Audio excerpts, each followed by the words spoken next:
yoo sirni politikaa jiru kun diigame immoo eenyurrallee caalaa namni hubamu Oromoodha. Eenyurrallee caalaa maaliifi Itoophiyaan nurraam kan isheen teessu gaafa jigdu nurratti jigdi.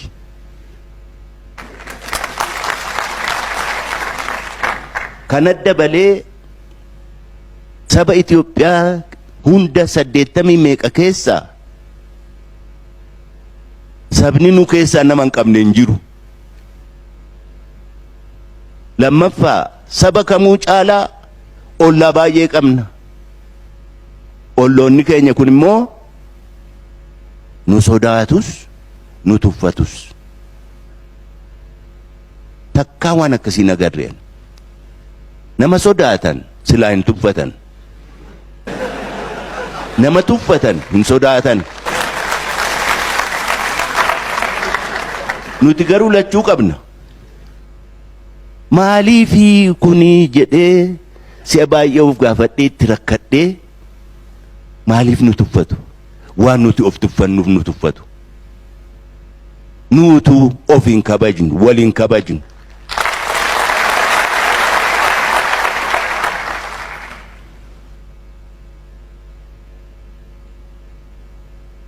Kanaaf yoo sirni politikaa kun diigame rakkina guddaa seennaa. Ceehumsa dimokiraasii kana milkeessuun dirqama keenya, dirqama hunda keenyaati.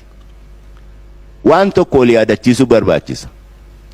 Tochii qeerroo kanaa abbaan isaa baay'ee. Anis osoon abbaan qeerroo ana jedhee nan fedha. Warri nutu fide, nutu sochoose, nutu hooggane jechuudhaan waan biraa hojjetan baay'ee jiru. Yeroo isaa miti. Amma yeroo itti anatu jijjiirama kana fide, anatu qabsaawee jijjiirama kana fide jennu miti. Yeroo hundi keenya jijjiirama kana milkeessuu irratti xiyyeeffannu malee. Yeroo isaa miti sun.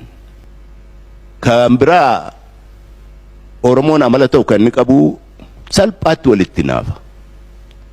Iseen maal immoo anatu caalaa danda'a, anatu caalaa beekaa. Maaliif waan of tuffannuuf Oromoo biraas tuffanna.